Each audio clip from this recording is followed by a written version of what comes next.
Taking no shorts. Coming right up.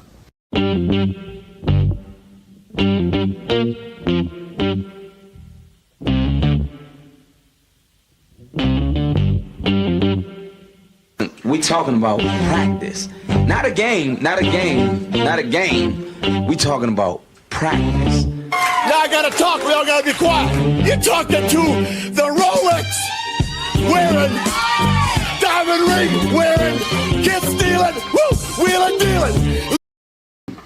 Taking no shorts. Coming right up.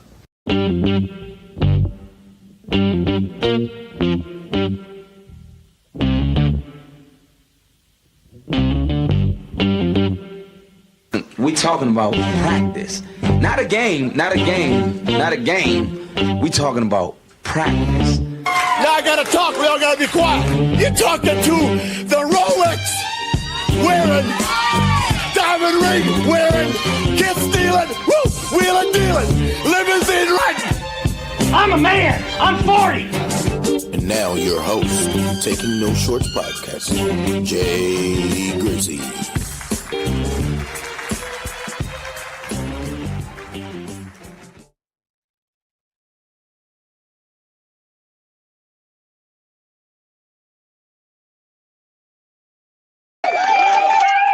Well, why not keep it going, ladies and gentlemen? The third time. Come on, let's go. Oh, my God. Yeah, thank you very much. Thank you very much. Welcome, ladies and gentlemen, to Taking No Shorts podcast. I'm your host, Jay Grizzly Green, a.k.a. Mr. Leave No Meat on the Bone. Exactly. This is episode 112.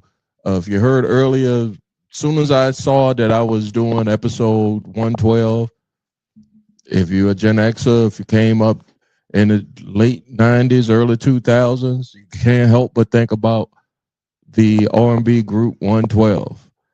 Hope they're doing well. I think I saw the lead singer. I think he came to RVA doing a show at Canal Plaza. So, they're doing well. Anyway, it's episode 112 for Taking No Shorts. I'm your host, Jay Grizzly Green. Like I said, make sure you like, share, subscribe.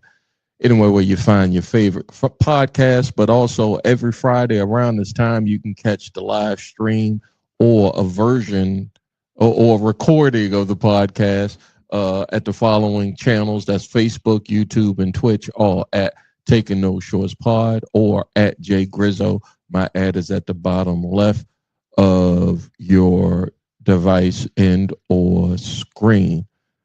At the time of the recording, let me let you know where you're gonna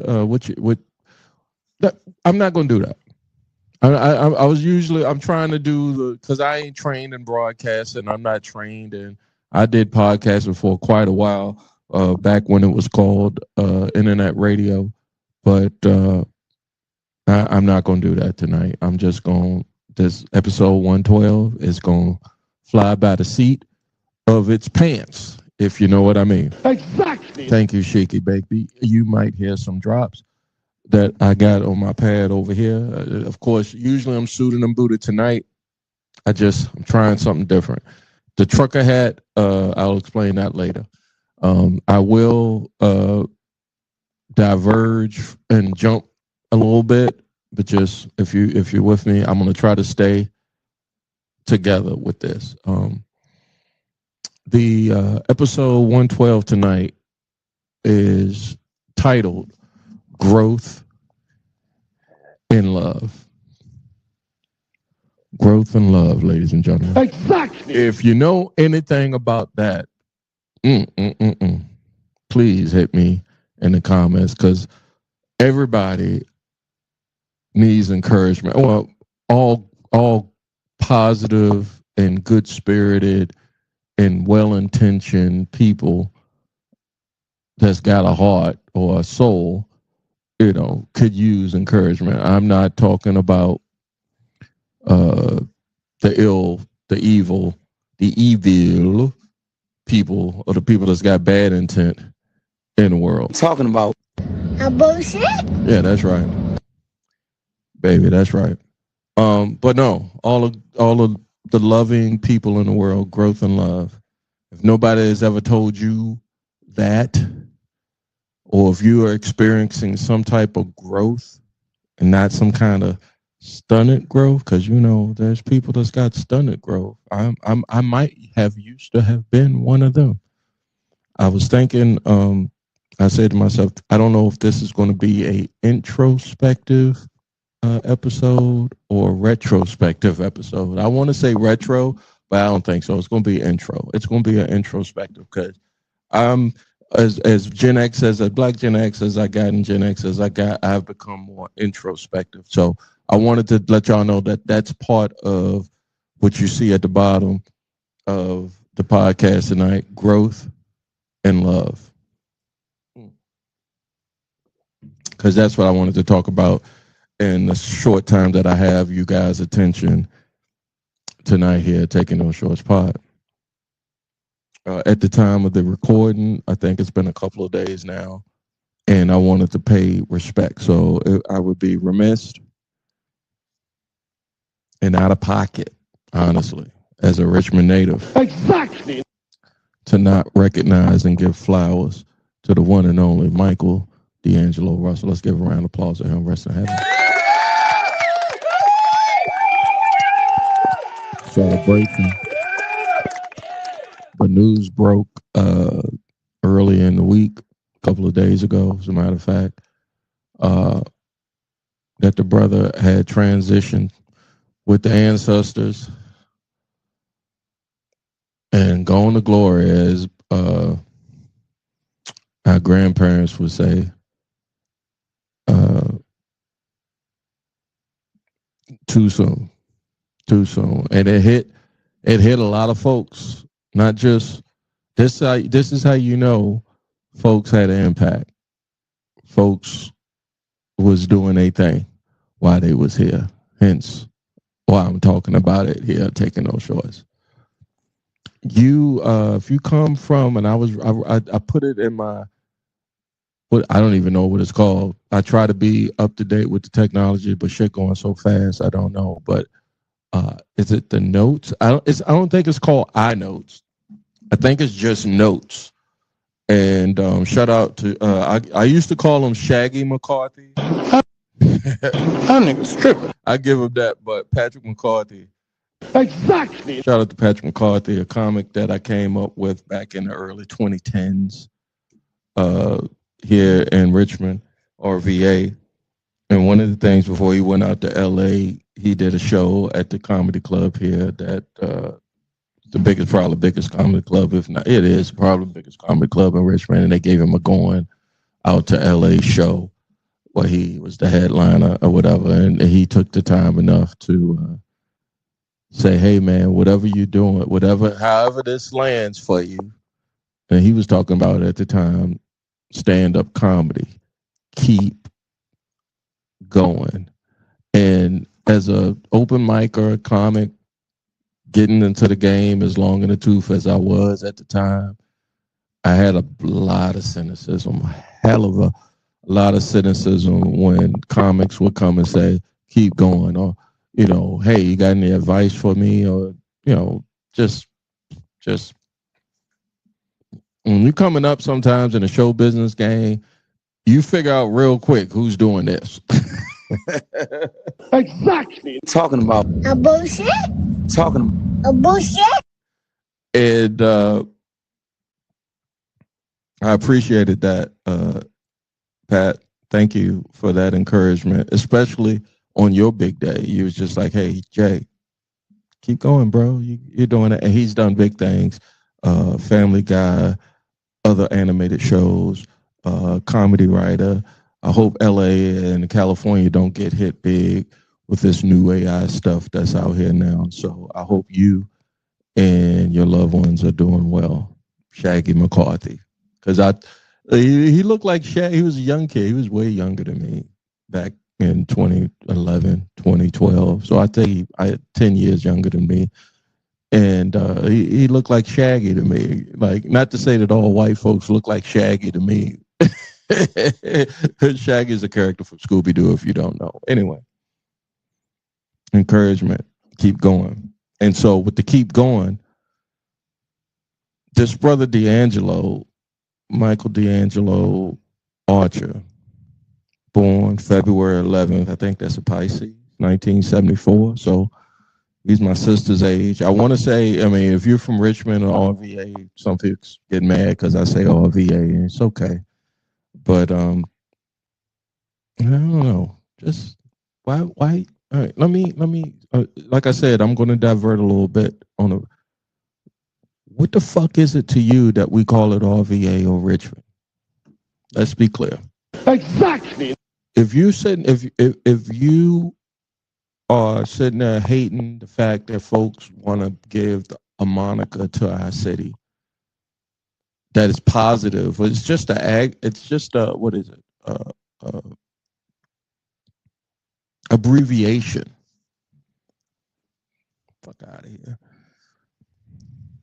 But if you have my hue and you got it up out of the mud or out of this city, I won't say the mud because I don't know his circumstances. Everybody wants to claim that they might have known D'Angelo or I one time when he first broke the music business in the late 90s, mid 90s, I want to say, with his first album.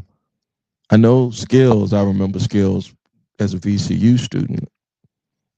And, but I don't know who broke first, Mad Skills or D'Angelo. But it was around the same time. It was 95. I say Skills first, D'Angelo second.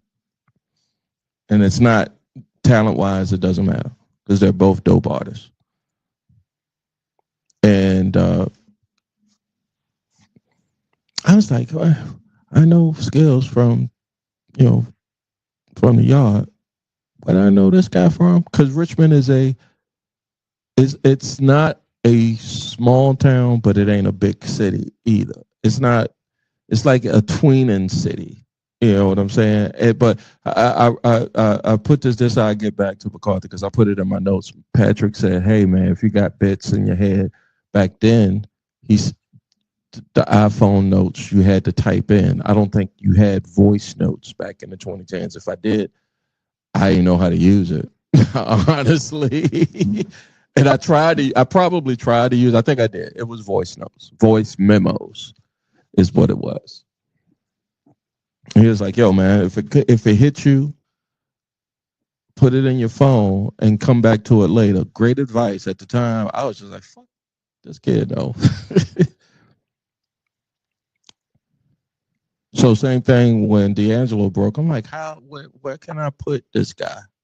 Because Richmond's not a big city and it's not a small town. So, and if you black, 9 times out of 10, we didn't cross paths either through like some type of recreational league. Like back then, Richmond had like back when, and even in the, as the tail end of Reaganomics hit, they had money where the cities could get after school programs.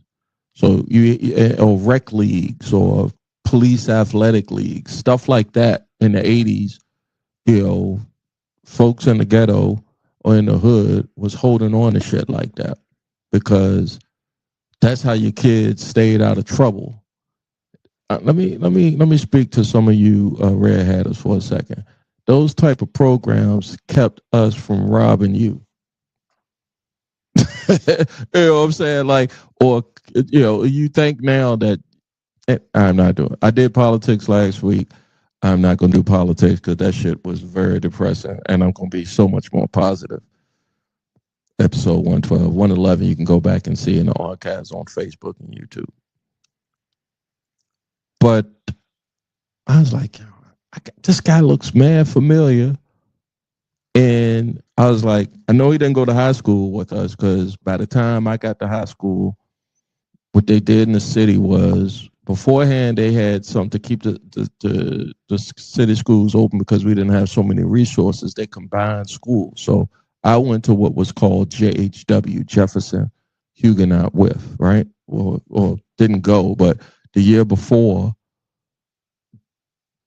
they deconsolidated the schools. So all the kids from one side of town, I know ain't too many white folk listening, but all the colored, all the black kids from the one side of town, when they got their neighborhood school back, all the black kids from the south side went to Huguenot.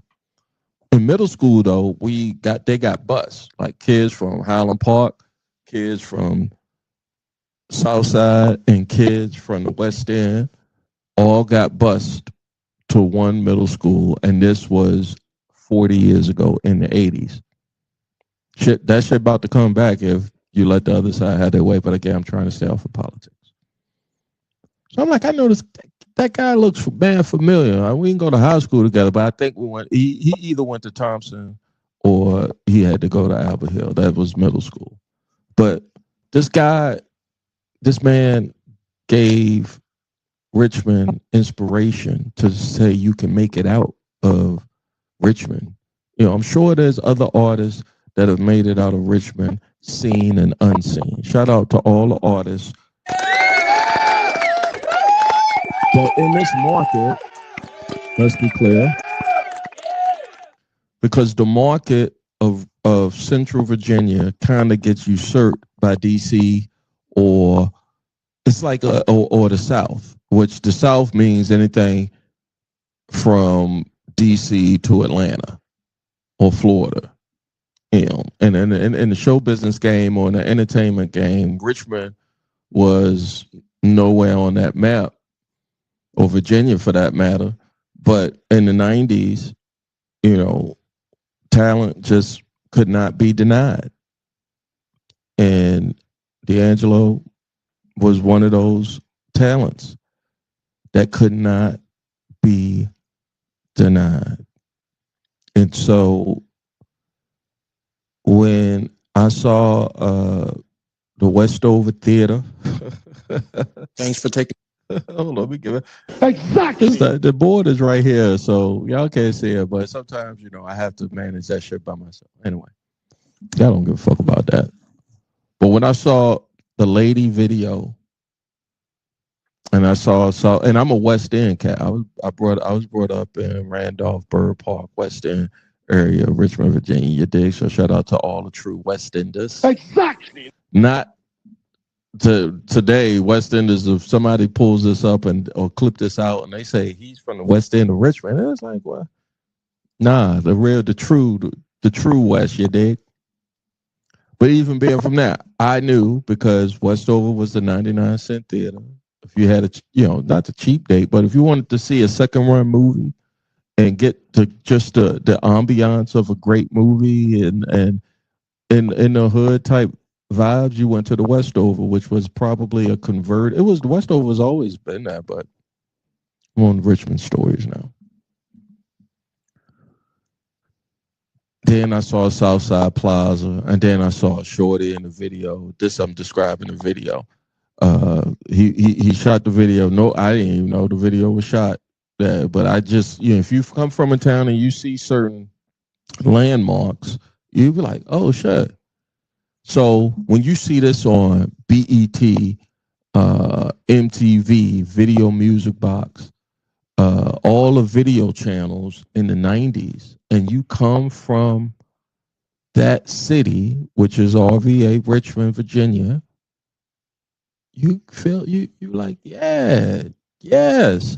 And it wasn't no fuck shit. It wasn't no whack shit. The R&B, he was one of the pioneers of neo soul in the 90s. Exactly. So the shit sounded great. I'm about to say delicious and hit a pause with y'all, but I'm a work in progress. So I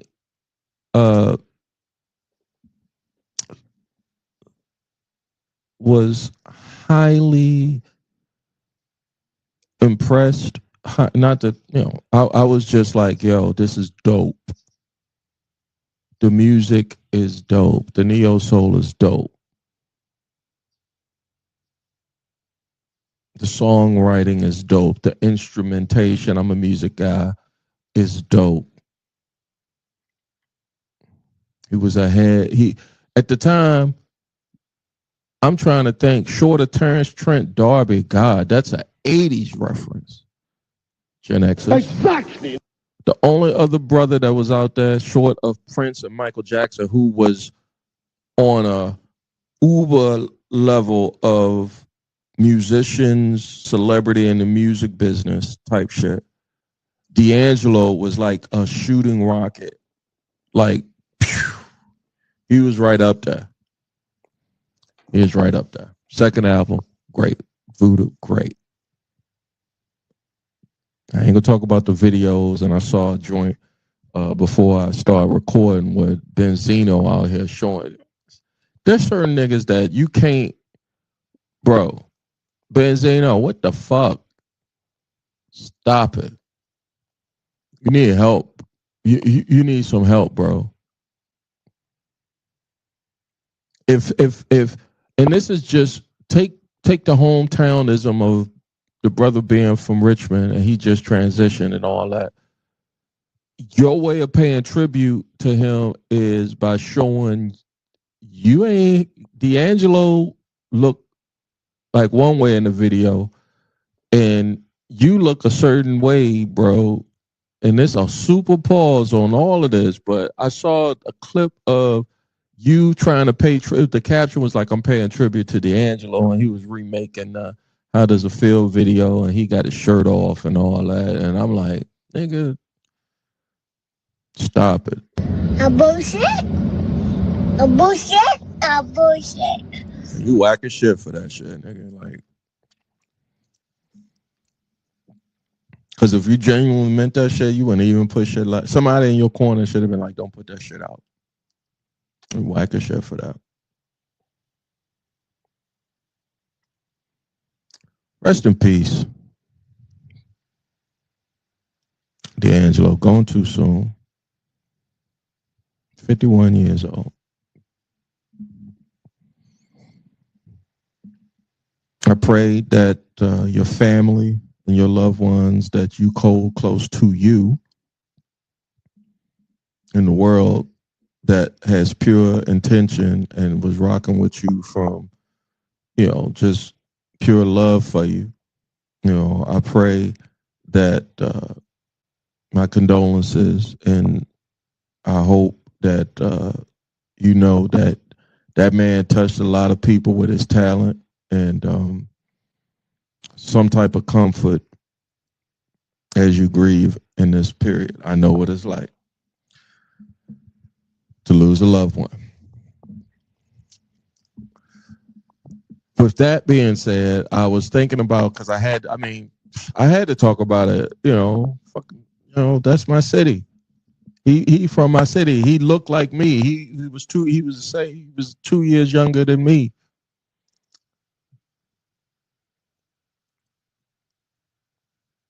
So, and he's talented. Not to say that I'm talented. I've tried. I'll go move on.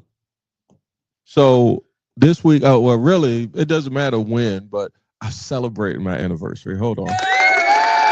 Shout out to my wife. If you got 1 or 2 episodes, she would say, please, that's enough. No more hand clapping. None of this. Or whatever. She is the co-executive producer of Taking No Shorts podcast, Mrs. J. Grizzly Green. We are celebrating 19 years of blissful matrimony. Fucking blissful. Nigga, if you've been married as long as I've been married, man, you had your ups and downs, man. I ain't gonna even front and lie to you. But I can tell you this. I can tell the universe this. I'm so lucky. I am so lucky. And I know when they say, and I say they, pronouns, pal. Exactly. When the elders, ancestors say, he who finds a wife finds a good thing. Or how my brother Marcus J say, you married up, bro. Exactly. a lot of my friends say that. Hey, I celebrated and I made it a point to let the world know that hey, first of all, I don't know what the marriage rate is in the West. I'm sure, last time I checked, it's like 50% of the marriages don't work or whatever. I'm not here to preach or proselytize or prophet. I don't know how to fucking say the word, okay? But I'm not here to tell y'all what to think or what to do or whatever. I'm just going to talk about me and mine. She mine. I love her. I'm grateful to God for her. I'm grateful to the universe for her because I'm still a special. I mean, look at me. I mean, if you go back and listen to some of the episodes, or if you're a fan of the podcast, thank you. But I say a lot of crazy shit, and I'm not the easiest person to get along with. Holy Jesus. No, I'm not.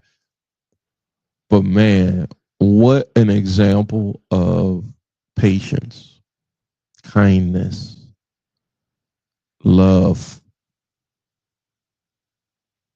I'm so grateful. So, with that being said, what we did was I planned it out. Exactly. I said, you know what? Let's do something different this year. And here's the growth part of the podcast, right? Like, if I was to tell you, and even she would say, I don't know if you guys have ever done this, but have you ever done something with your loved one, your mate, your partner, your wife, your spouse, your girlfriend, your boyfriend, whoever? You think you know them, and then they see a part of you and be like, I didn't know you was like this, right? I didn't know you. I'm discovering some shit about you, right? Exactly. Like sometimes, like when I play, like if you're in a car, play some music, you put on your playlist or whatever. My wife is like, what in the hell? She's like looking at me. I'm looking over there because there's a vanity mirror over there. I should be looking at you guys. She's like, what the fuck is you? You. Because she ready to turn, same thing, then it goes both ways. So she'll put on her playlist and she starts rocking out or jamming to something. I'm like, who did I fucking marry? Like, who did I marry? One time she played the Scarred song by Two Live Crew, Luke. Exactly.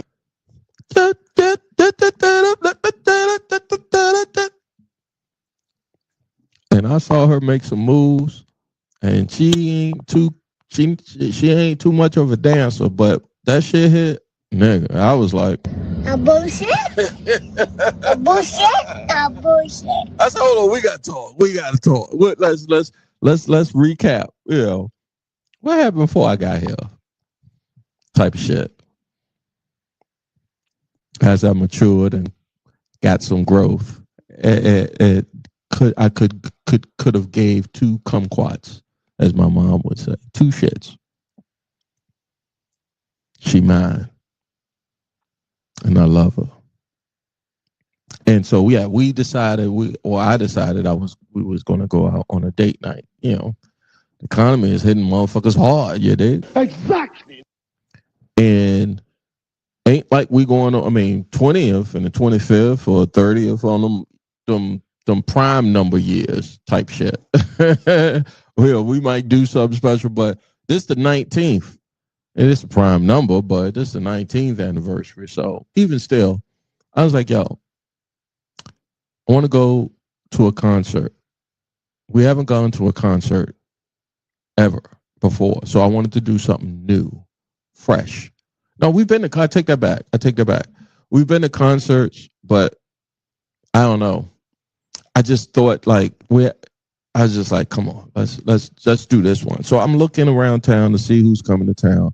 Lo and behold, the front man, he has a name, by the way, but the front man for the Talking Heads, David Byrne, was coming through Richmond, Virginia, and he had an album that came out, and I'm going to go ahead and promote it because I listened to the album, and it was good. And she was just like, I didn't know. She kind of knew, but she knew from what I was listening to in the home office, like 80s music, because we're the MTV generation. Exactly. Like Gen X. So, that cable, that first early cable, if you were lucky or fortunate enough to have early cable back in the 80s, Talking Heads was one of those groups that was out there on the channel in rotation. Same thing I know, trust me. I had BT, my sisters loved New Edition. I remember the group, it was a British group called High Five, I want to say. And it was a Pacific Islander group called the Jets. Anybody remember the Jets? So they was on heavy rotation on BET. Anyway, if you were a teenager, early teen, preteen, this was something that that kind of influences you. So I remember watching and listening to great music, by the way, of the musicianship as a form of like just somebody who likes music. I was just like, this shit sounds cool, dope. As your life and stuff goes along, I was, sometimes sometimes the algorithm will throw you off. So when you put in your stuff on your, whatever streaming service you stream your music from,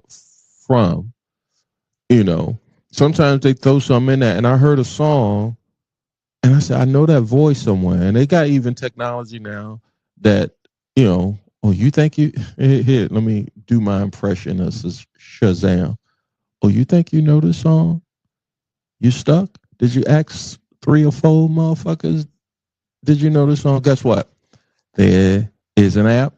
All you got to do is hum the melody or whatever you think, or type in whatever lyric you think, and we're going to tell you the goddamn song. Exactly. I say, look at God. Look at the universe.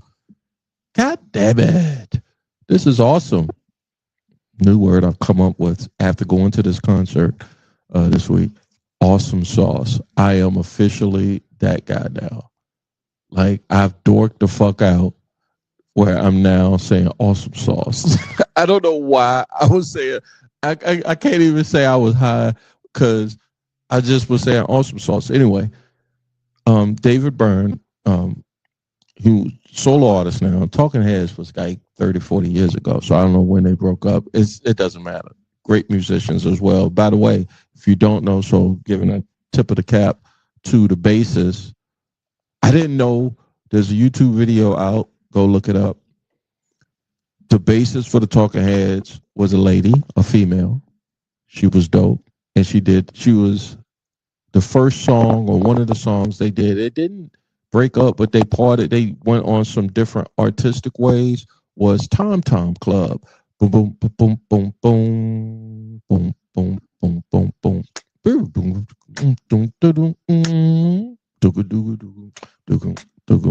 So that song, and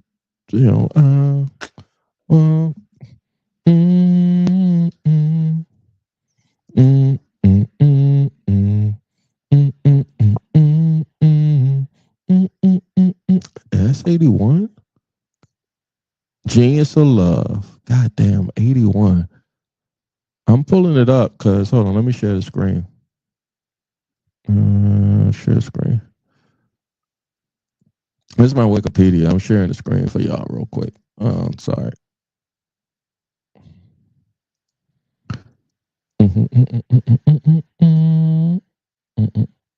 Where is? I don't want that one.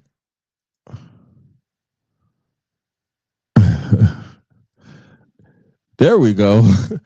Look, I don't even know how shit happens like it does sometimes on Taking No Shorts podcast, but look at that date there.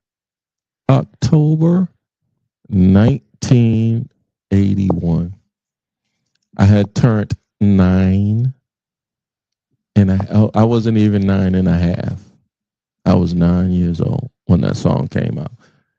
And so that song, because it was so catchy, the hook or the bass line was so catchy that here I am 46 years later, 44, 45 years later, talking about it.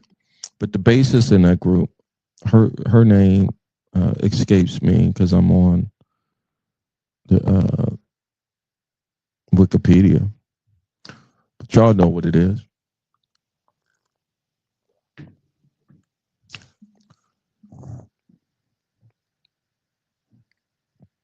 David Byrne saying, "Nigga, I don't want you to talk about her. Talk about my show. Promote my show." He didn't say the N word. So I said, "Honey, let's go to this show." Now, let me catch you up a little bit as well. So I also saw a show with David Byrne and St. Vincent. Both, I mean, I'll talk about David Byrne now, but St. Vincent, also a great artist. I saw a YouTube show in French. In France, they shot back in 2012. So that was 13 years ago. And the band that they had sounded crisp. If you're ever a musician or did any type of music, you know a crisp band when you hear it, and they were so crisp. You know, they were doing music for the art, not for the money. I think you can hear you can have an ear for music that's for the art and not the money. I know. Who the fuck wants to make music, or who wants to be creative just for the sake of being creative? Me, I do. I want to. I'll talk about that in a little bit going into the rest of the show. So the wife, she was like, "Yeah, I know that guy," and we have this thing in this video because again we're MTV kids. Where you may find yourself, and they did the greatest hits and the water, but he does this. He kind of dances. He does this move, and so my wife, over the 19 years that we've been married, if she happens to hear me listening to the song or the video comes up because I didn't search it or whatever, she'll end up mimicking moves from that video.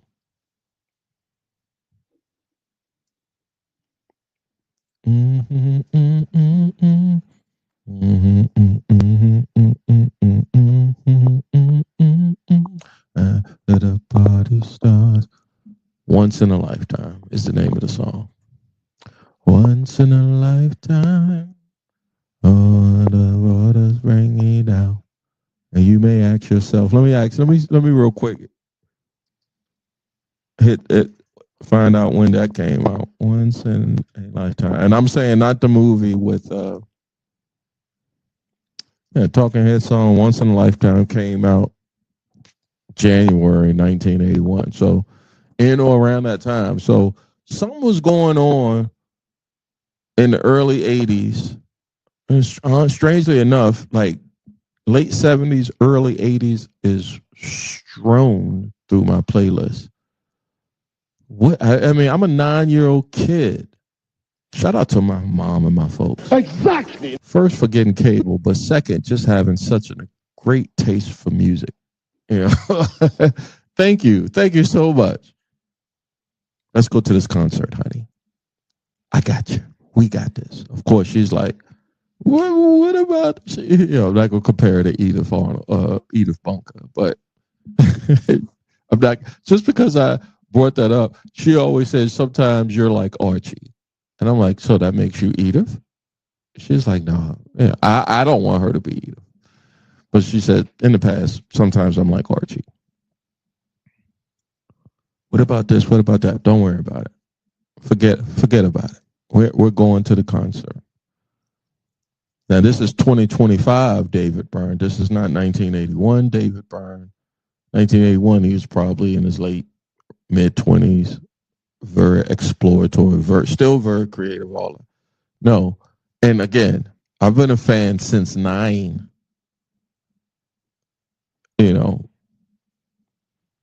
Again, one of the things that people would never assume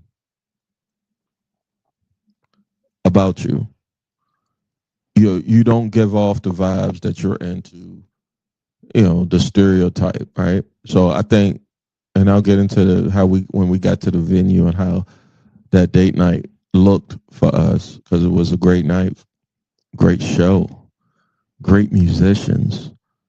The man and his crew sounded, they're professionals. Let's just say that, let's just say that.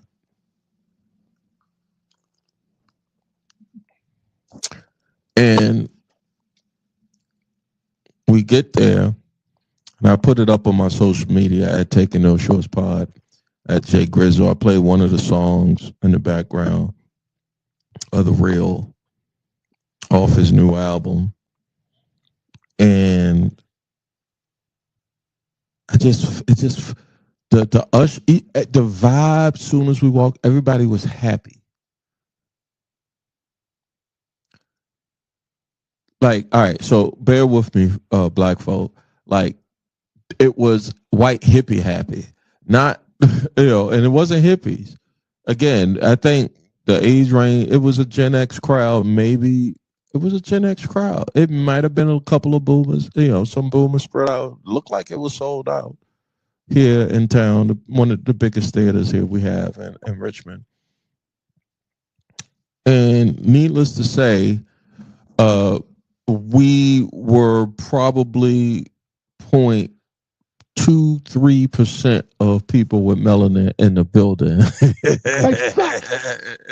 And out of the 0.23 people in the building with melanin, we buy great. I get, because it's my anniversary date with my wife, so I get great seats, right?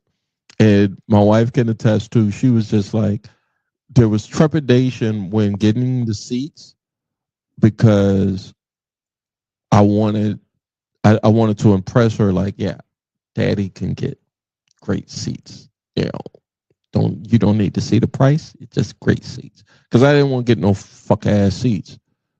I know that place. I graduated. I told the usher, I was like, yo, God, Jesus. Some odd years ago, I graduated here. Half of my family got their diplomas in this building. And here I am, paying an exorbitant amount of money. Anyway, everybody had smiles on their faces. It was just a joy. It's almost like when you go into church after a baptism, a wedding, and when they do with the babies, like the baptism of the babies, and all in one sitting, that's what the vibes was giving off, right? And so I just thought it was just going to be a regular like concert, but it was a vibe to the concert. Like I've been not the closest I felt to a vibe was going to like the Fresh Fest back in like 88 or 86 or some shit like that. The New York City, like there was a vibe when you was walking down Lee Street to the Coliseum to actually go in the box office and buy tickets and walk in, walk up, or there was a vibe. It was a vibe to the show. We get there, talk to the ushers is beaming. They just like, you're gonna love this show. I'm like, this is the first time y'all saying it's just like us, right? Jesus. Exactly. If it wasn't for my wife taking like video and pictures, like she is the recorder, she is the ombudsman. She is the person that captures moments. She's into photography and video. She's big into camera. She's big into, I don't know what to call it, archivist. I don't know what's the word I'm looking for, but if it wasn't for her capturing moments like this, like now as I gotten older, I appreciate all the things that she did to capture like pictures of our kids, moments in time that have happened in our lives as we walk this road together. Like, I'm like, I ain't thinking about no pictures or nothing like that. Like, and shout out to my sister Sean too. She was the same way. My mom was the same way. Like, get the pictures, whole picture. There was this, the house we grew up in, we had like a wall unit. We called it a wall unit. And it had this covered. It had the World Book Encyclopedia. Nikki, y'all remember this? Had the World Book Encyclopedias in it. And then I had the photo albums in it. And there were photos, Polaroids, because we grew up in the 70s and the 80s. Polaroids and Kodaks that were what do you call it? You know, when they fixed the Polaroid, the Kodak film of family. When we was helping when I had to take care of my mom's affairs, she kept those. And I didn't know my sister Sean, she got all the pictures. I was like, yo, who's got, because I mean over the years that those photo albums, that's what they call who knows what they, but thank God y'all got them. And every once in a while I get them now. They'll take a picture of here's where we are in the world. If you had one of those 70s or 80s photo albums, people now take their camera phone, their smartphone, take a picture of the picture, and then send it to people. I know I do that. I don't know if anybody else does that. Exactly. But, and then they have now services where they restore. I got video cassettes from the early 2000s of stuff like when I had a camcorder, you know, and stuff with friends and stuff that I captured only because there was sports. It was really sports, like Hoop It Up. That's what it was. I got Hoop It Up. Then I let my brother got a camera that I ain't seen since I gave it since my first niece was born, and that was the year 2000. So he was like, "Yo, let me get your camcorder. I'll record my daughter's be born." I was like, "Bro, take it." I have not, bro, Tariq. You keep the camera now. It's 25 years, but I love you, man.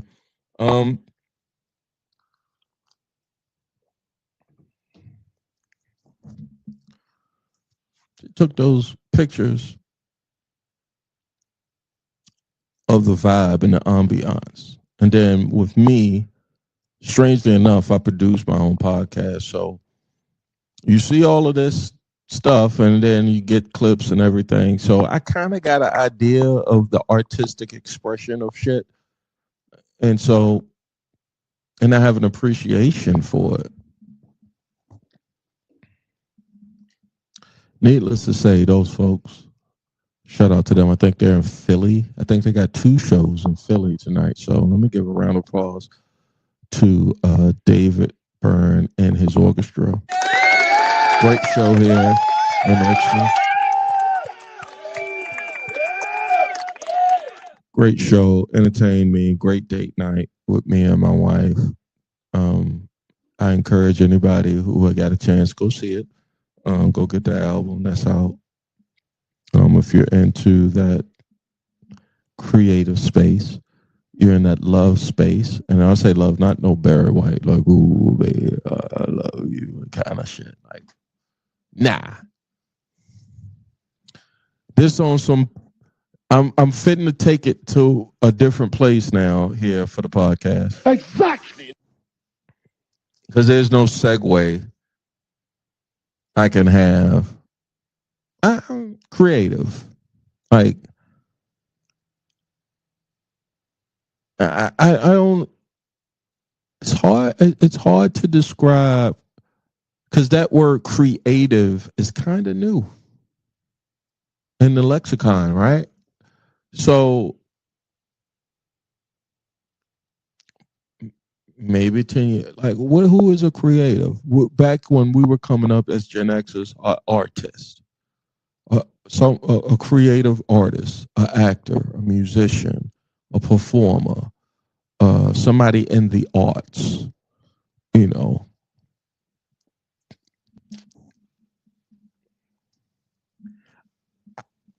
I always, me, and here's the introspective, I think I said, would be a very intro.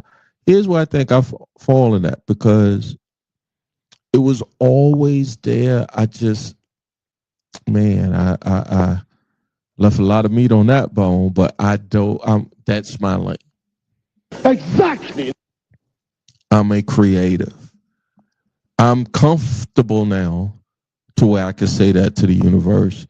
And if somebody was to challenge me on that, I wouldn't back down. But at one point, when somebody say you're an artist or you're a creative or you're a comic or you're an actor, I would be like, well, I don't know if I couldn't claim it, how could I get the audience or the appreciators of creativity to appreciate it, right? Exactly.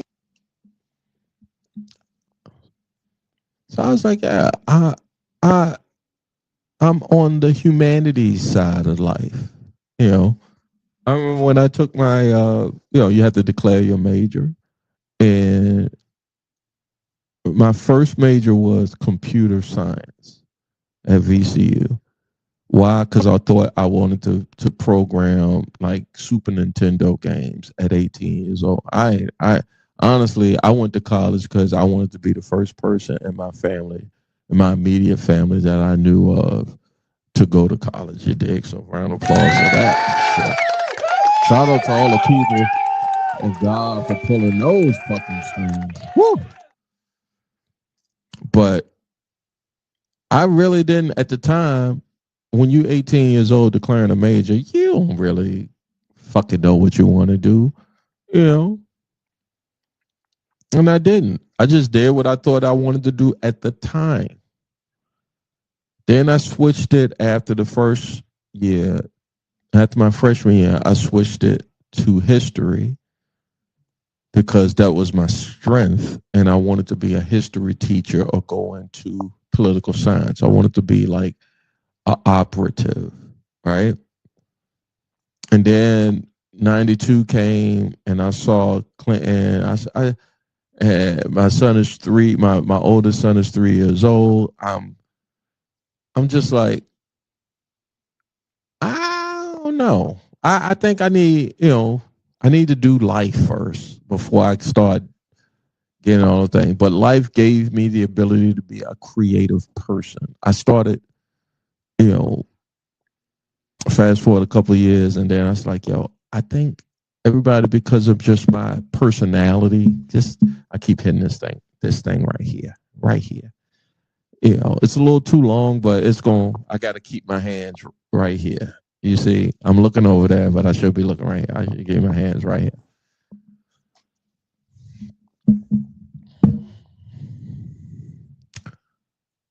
I just like, I have so many people telling me this, that, and the third about me, but who am I? You know, like telling me about how I am, who I am, how I'm acting, how I am being perceived, right? At a very, very, when I say very, I'm talking about from about 14 to, from an early age. I was just like, people were putting their definitions of who I is on me. And I was very aware of it. I was very conscious of it. So it was like layers of stuff about me that I had to get out the way before I got to who I really am, who I is, you know. Don't worry, it's not not turning into one of those type things. It's going on a creative bit. This is not a Crackle Barrel hat, by the way. This is the North Face hat I got from a department store. I saw it and matched the outfit that me and my wife, or outfit that I wore at the concert. And I decided not to wear it. So I'm just wearing it just because I don't think I'm going to be able to wear this again because it looked like a Crackle Barrel hat. I think it's a North Face. That's what it is. It's a North Face trucker hat. And it might not match, but it's okay. Close. I think it, anyway. Yeah. Creative. There's an episode I didn't put out. Shout out to God, what's that guy? Monty Giles. Yeah.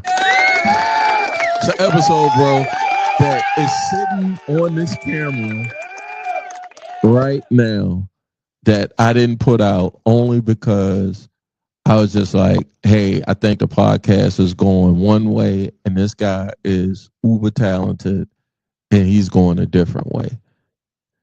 And I was just like, even if I clean it up, even my co-host, when he called homeboy B, he said, yo, you got a peg leg? And I ain't heard peg leg in a while. I think I either said peg leg or he said something like Captain Hook, but he was just quick-witted, funny guy.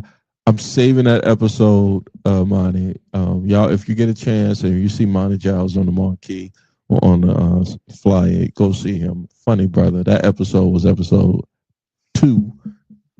What was it 2? No, it wasn't episode 2. It was like episode 8 or 9. It'll come out. Or Monty can come here and do it when I got better. And to be fair, my early episodes of Taking No Shorts podcast, guys, I was just, oh my God. Speaking of creative, that's the process. For all you beginning artists, all you beginning content creators, real content, not content creating to the algorithm or the matrix, but just from the, I'm emoting here, but from the heart, because like I told them last week, there's a part in episode 111. It's like, who's to say by the time technology gets on, I'm AI.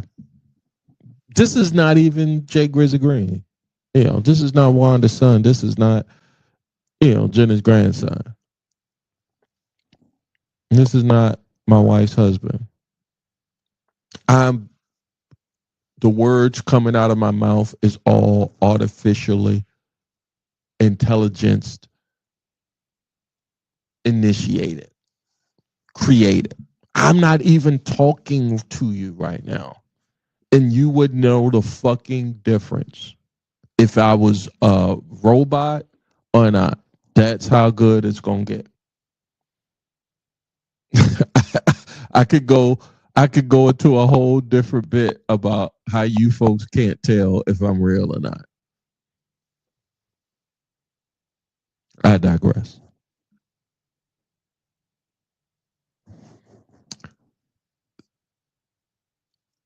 Creatives, take your time, man. It'll come to you when it comes to you. The pressure that you're putting on yourself to be good. We all want to be good, right? I know I do.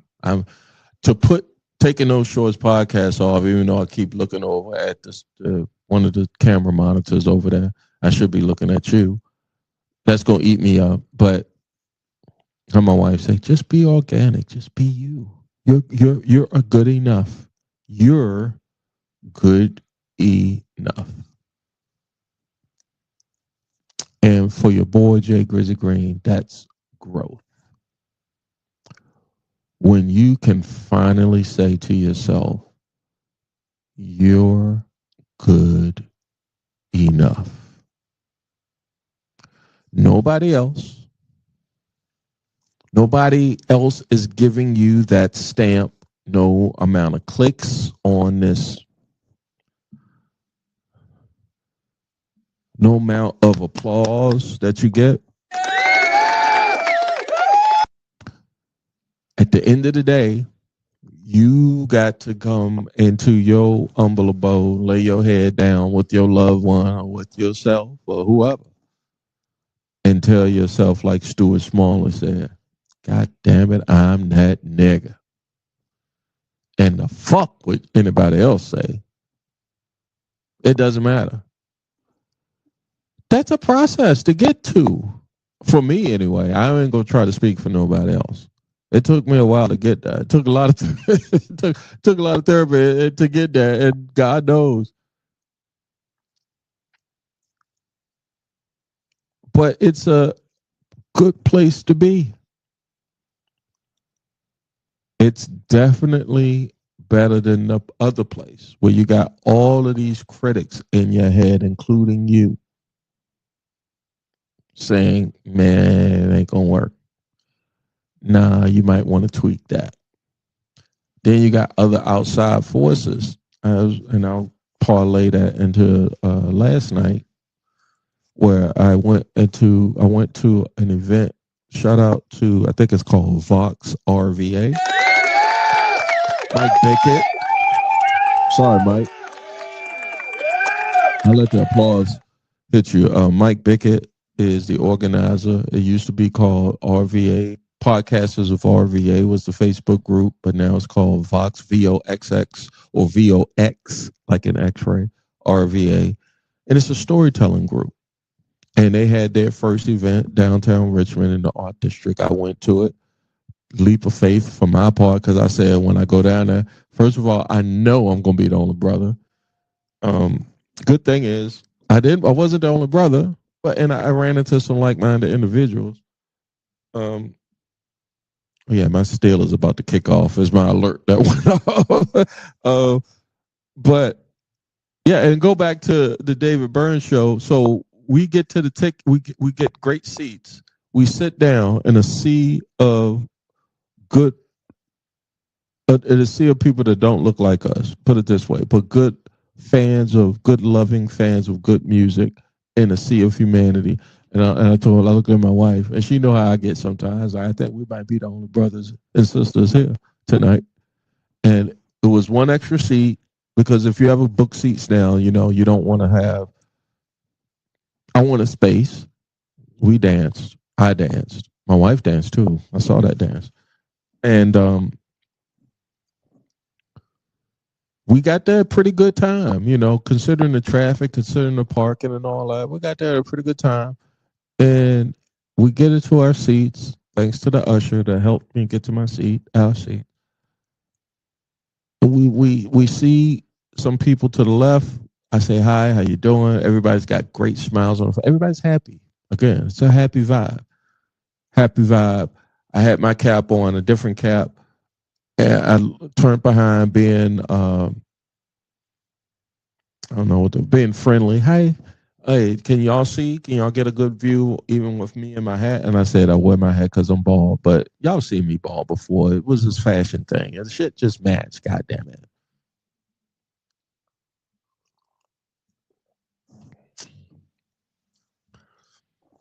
Shout out to Ed, man, for the mugs. Taking those shorts mugs. My guy, Ed Rice, BX's own, friend of the show, episode 57 guest podcast, on the pod. But yeah, what I'm saying is I looked at my wife, I said, I think after we took pictures, it was date night. We both looking great. Take some pictures, honey. I said, I think we're about to be the only black folk here. I'm looking in this theater, and I'm like, God, please. So here comes this sister walking down the aisle. She says her seat number, and I know my seat number. I'm like, oh, her seat right next to me.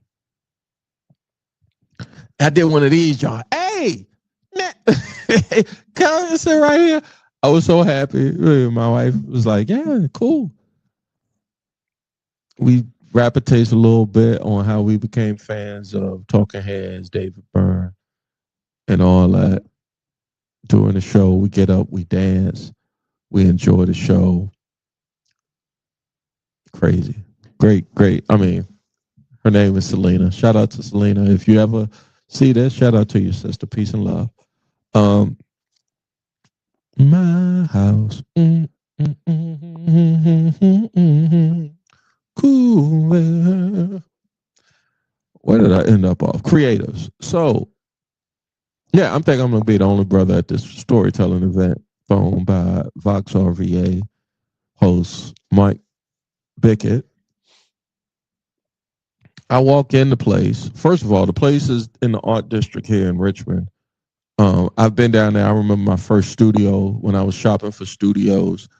There was this place down there that had everybody. Now, first of all, I moved. I have not lived in the city for 20 years. I might go in the city and stuff, visit family, handle business, stuff like that. But I ain't lived in the city. I'm removed. I'm almost a ashamed. I'm not ashamed because I mean I'm just living my life and being an adult. I'm adulting, you dig? Exactly. Raising a family, just being a good citizen, not hating, not falling under the guise of a lot of things that people fall under the guise of. But so everyone, when I go to the city now, when I go into town or into the city, shit has changed a lot. So I go to this venue and I'm like, holy shit! I remember this place used to be a dump. Exactly. Like I said, this place used to look horrible. But gentrification happens or infusion of new capital happens. Let me put it to you that way, you dig. And this place is an event place that looks wonderful. And again, vibes, growth. Don't leave, Jay. Stay. So I go up. There's a meet and greet before we do the story, before they do the storytelling part. And I meet this young lady. And she says she's a podcaster too. She ain't even have hers jump off the porch yet. So be on the lookout for it. I'll get the name. I got it saved on everything. So there's folks out here that's got some stuff brewing here in Richmond as creatives. And we sit down and we listen to folks storytell. Different from stand-up, because I come from a stand-up background. And I remember talking to the organizer, Mike, he said, yeah, you don't need to hit on every, like when you want a laugh, is a laugh per minute type. Like you could just tell a story. So within an earshot of my voice, if you or if you see this clip or podcast, hey man, check out Vox RVA, VOX or VOXX RVA storytelling group. The first event, I think they're doing it once a month. When I went, there was this guy. As soon as he said wars, I want to say he was 77 or 87.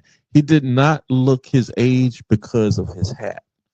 He had on one. It wasn't a Kangol, but he had on one of those. Oh, what do you call it? It's like a Birmingham hat. I forgot what that type of hat is called. But he looked like he was in shape. He told his story, and I'm probably short of him now that I think about it. No, I take that back. I know because I'm a history guy in the history of the city of Richmond. I know when he said wards, I was just like, oh shit, he go way back. Wards was a department store in the 50s and 60s, all the way up until it became Circuit City, and all the way up until, I don't want to take away from his story, but he said he was an executive ad man. And then I thought about, and I met him after the show or whatever. And they make a podcast of the storytelling too. So hopefully taking those shorts. So I told him, I plugged, I said, hey man, great venue, storytelling. I think I want to do that too. Growth, love, growth. I don't know what this algorithm got for the folks. I saw, I think his name is Chris Fowler, sports announcer and a sports guys, play-by-play or color analyst. I want to say play-by-play or studio host of sports for ESPN. I remember, because I'm old enough to remember, Chris Fowler from doing, I think, the high school. He was like the host. ESPN back in the 80s had like a high school show that highlighted like high school athletes that were good at whatever they were doing in high school. And Chris Fowler was the host of the show. High school scholastic sports or some shit like that, right? Now he's good for him. He does studio hosting and play-by-play or whatever. and he ended up on my algorithm, and he said, people can go out here and just tell a straight out bald-faced lie. A bullshit? A whole lie, and people believe it. Because if you make it sound like it's true, I think it was the statement, I'm paraphrasing because it was crazy. I'll pull it up if I could, but he was amazed that somebody could go out on the social media and make a declaration of something and people actually believed it to be true. When in actuality, it is 1,000 1,000,000% false. Exactly. It had no truth to it. Exactly. It was a falsehood. Exactly. But people believed the lie. And he made his opinion with his video, because people don't understand. If you're going to put a video out on social media nowadays, it ain't impromptu. It's not, I mean, some folks do impulsive type shit, but like, it's intentional as soon as you do one of these things. Soon as you do this, that's intent. You want the world to hear what you got to say. It was more like a reaction video. It was a reaction to somebody telling a whole bald-faced lie. Exactly. You a lie.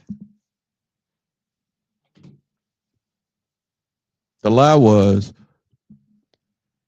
let me make sure I get this right, because it's on Chris Fowler's feed. If you, Chris Fowler from ESPN, Chris Fowler official, he probably got a check mark. So more people are alive on Earth than have died over the whole lifetime of Earth being existing. The way he said it, the way it was delivered, the way he's paraphrasing what he heard. Somebody saying something and they saying it to be fact, right?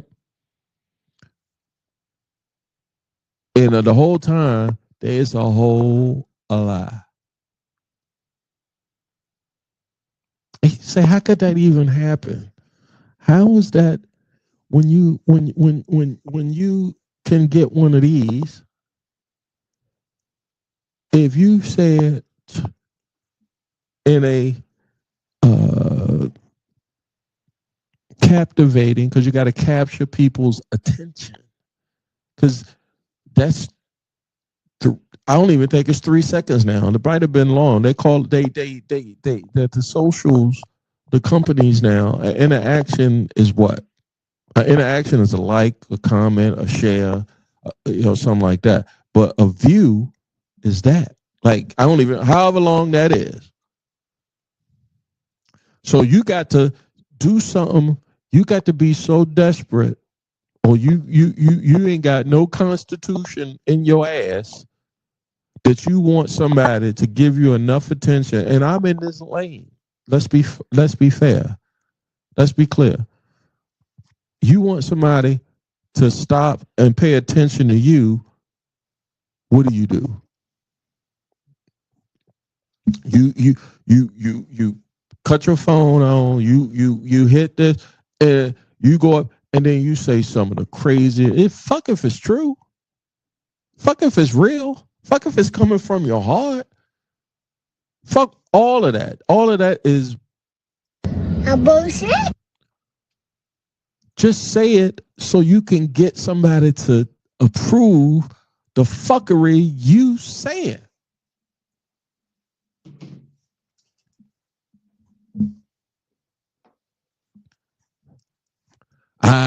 Taking those shorts is not that. If you looking for some clickbait type shit, some shit that I'm gonna say, because there's a lot of people, even some of the people that you are fans of, celebs, people that make a goddamn shitload of money giving you lies just for your entertainment at the detriment of yourself and people that you care about in the world and the country and all that. God damn. Y'all some sick sons of bitches out here. I ain't gonna lie to you. I ain't gonna lie. I know Mark is probably saying like you don't speak down to your audience or whatever. Marcus J is a brother from Legacy Internet Radio. He's a founder. He's not from. He's a founder and a partner of mine. We did podcasting together when it was called Internet Radio. And he's a brother of peace now. But I know 10 years ago, he would have been like, yo, you shitting on the audience. Exactly. Hey, Mark, guess what? I'm getting to that piece, bro. Because growth and love, that's the theme for me in episode 112 tonight. It's something that I'm on. I'm there. I'm the algorithm is not only is the algorithm getting like everything that I'm seeing now is a whole different vibe.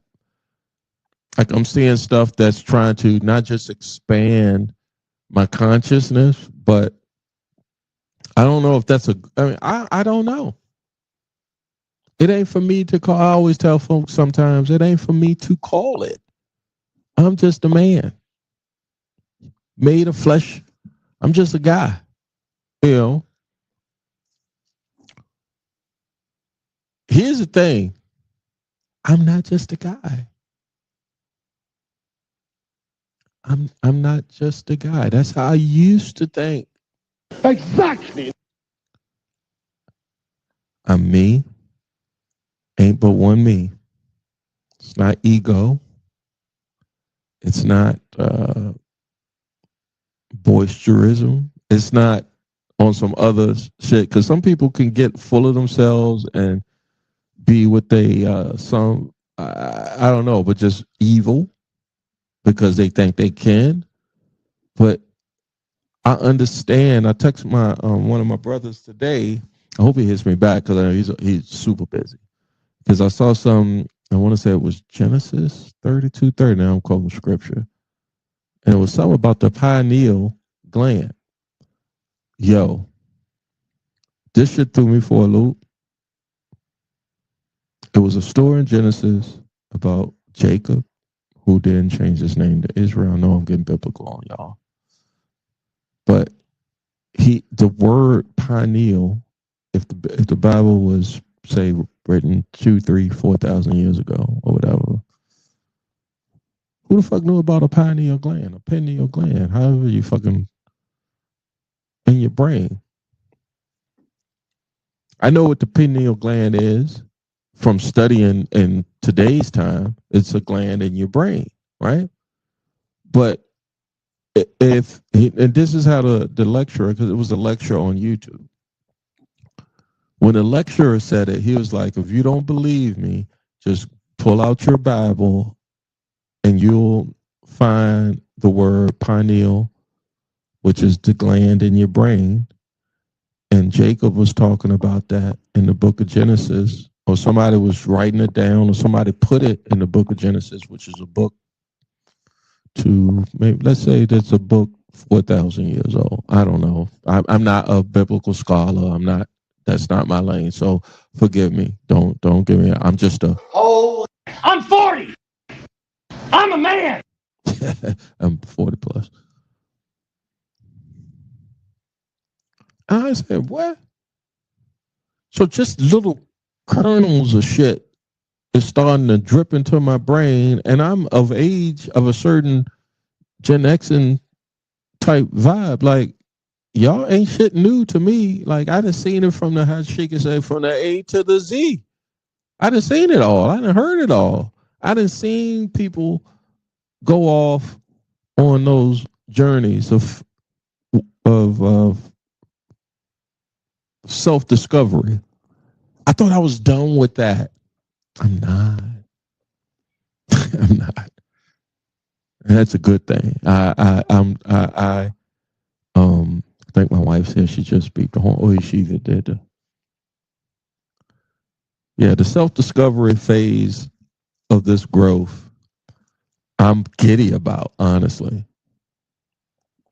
because I think, hey, it's going to make me a better human being on this earth, in this universe, which would be pleasing to God.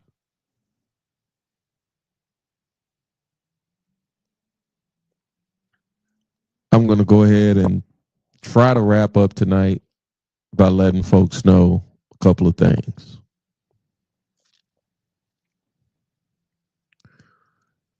Unlike last week, I tried, and then some of the clips I put out last week where it was kind of doom and gloom, like, are you concerned? Because I said it's spooky, doing my Macho Man Randy Savage voice, it's spooky, brother, yeah. You watch the news, or you get your feed. This technology that's coming down the pipe, and all these data centers they building in your communities, it only feeds off of what you give them, what you program, what you co-sign, what you obfuscate, what you give them. Like that brain can't function unless you looking up some crazy shit. You asking some crazy shit. People are actually going to AI on their phones for therapy. I get ads all the time. I don't mind the ad part. I know when they add, some cookies you can't catch. You can't get every website you go to. But that's just Jay Grizzy. That's just a guy. That's not thinking he's just a guy, by the way, because I'm not just a guy. I'm a special motherfucker, by the way. I'm a unique guy. I'm a man. I'm 40. But it's an input service, right? You input stuff, it's going to output. When you ask them, hey, when you ask AI, you go into AI, you give them all this data by going in and inputting stuff, it's going to give it back a reflection. It's just a mirror of you. And then sometimes, because it's smarter, it can be smarter than you. They've been programmed it now that it can be smarter than you. It's going to give it back to you way better than you could have imagined. Your mind can't compute, I think is the word. It can't compute. So why do you put it in there? They pronouns, pal. Exactly. These social media companies create this sphere where you got to create I'm creating content, right? I'm talking to you, to the universe, right? And it's picking up what I'm putting out. And based off of how people interact with that, it's what they interpret. They interpret it out. So if folks is looking for something that's positive, they're going to find Taking Those Shorts. If folks is looking for somebody talking about growth, it's going to find Taking Those Shorts. If somebody is looking for something talking about love, universal love, they're going to find Taking Those Shorts. Last week's episode, they was talking about fear, scaring tactics. Spooky season is what I put out there. They was looking for that. It's going to come up, Halloween season, bad politics or whatever. Red hat, they're going to find it. It's an input system that is going to pick up, is going to put out, is going to regurgitate only what you put in it. I don't know if that's, considering, like I put the comment on the Chris Fowler's post today that I saw, and they gutting education. Like, it's only if they gutting education. They're gutting people that can inform you of this shit. I'm going to wrap up with the conversation I had with the co-worker of mine before she retired. Her daughter works now in the same place that she retired from. Real quick, it was a situation 2 years ago. I'm in a place with my homeboy, and he says, "Hell, we were meeting on business." And he was like, "Yo, somebody might come here that I'm gonna let you know somebody about to pull up because they didn't want me to think it was just me and him talking about business. But I think he kind of knew like me and the other person might have had some smoke back, prior. But I'm just like, bro, I'm just here to talk, bounce something off your ear, sit back, have a cold one or two, just chill." That person walks through the door. I'm like, oh shit, here we go. We get into a conversation. Me being Jay Grizzy before I was growing and had a more love in my heart.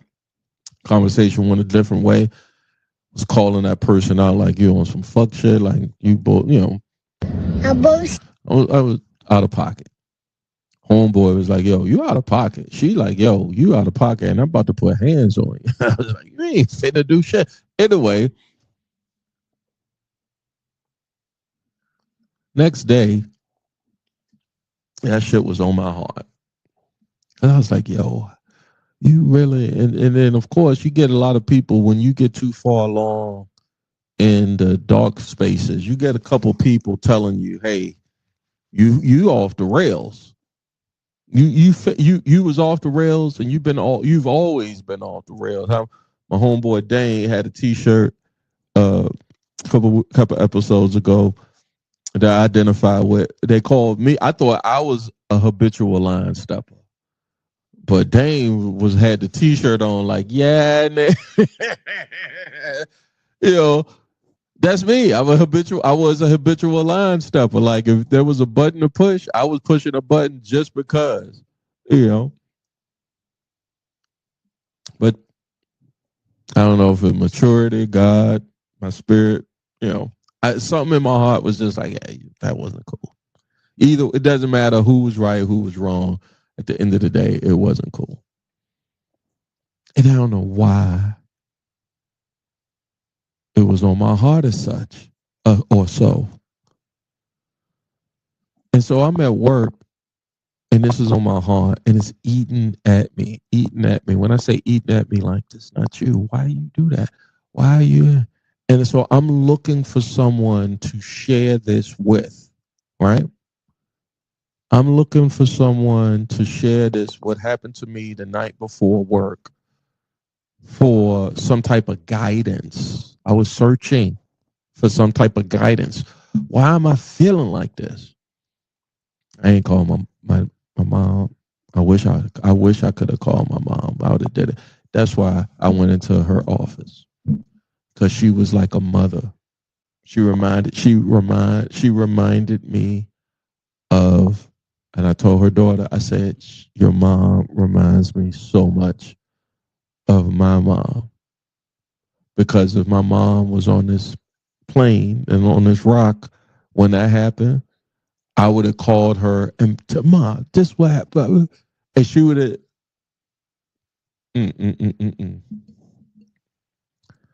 So I go into her office. I said, you got a second? This is random. So I know she probably like, boy, what you do now?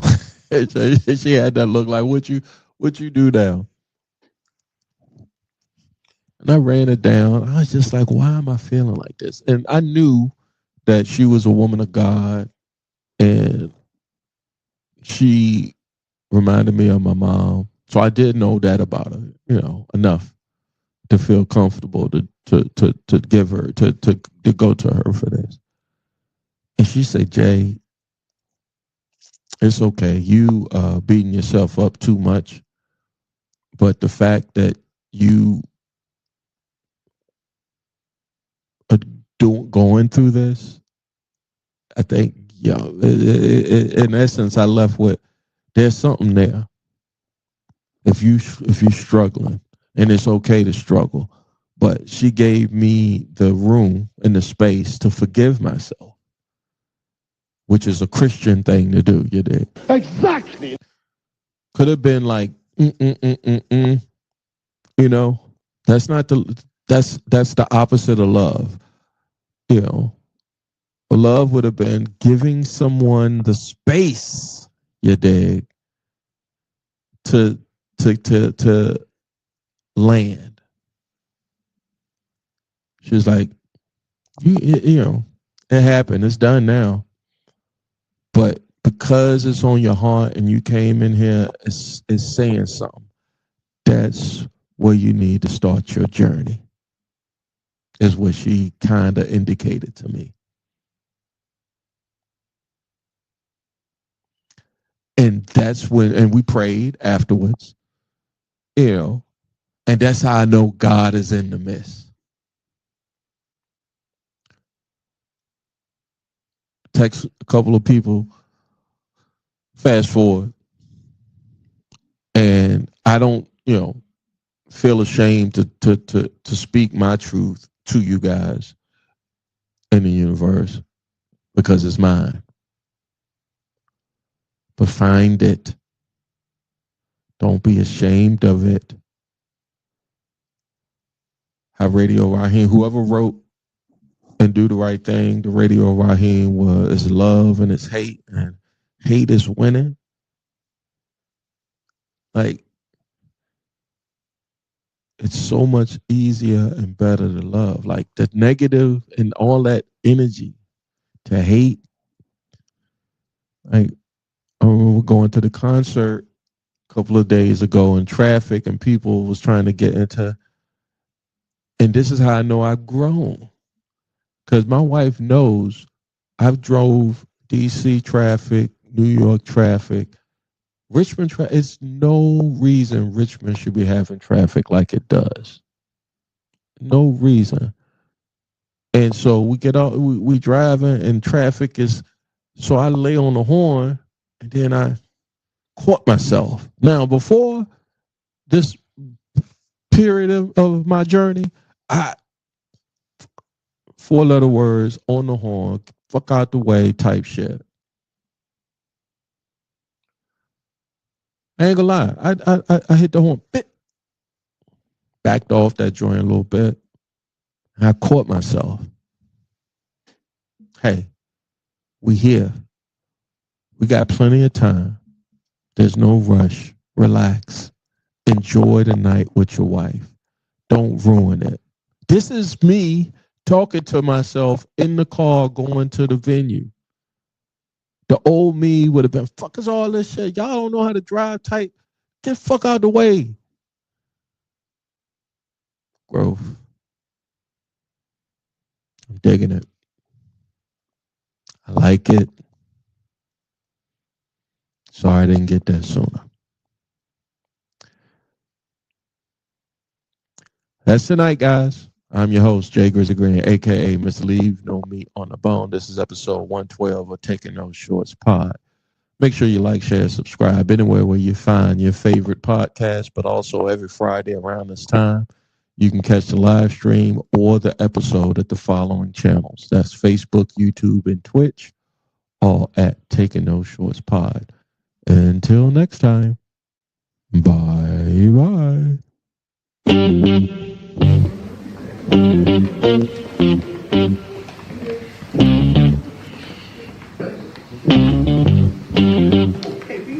We talking about Yeah, honey, I know. Not a game. I know. Not a Thank game. you guys. Not a I game. appreciate you coming on. About Hold on 1 second. Now I gotta talk, we all Yeah, gotta be quiet. You're talking to Yeah, I'm in the studio. I'm about to go. wearing diamond ring, wearing kiss stealing, woo, wheeling, Yeah, it was limousine only right. 1 or 2 pictures. I'm a man. I'm 40.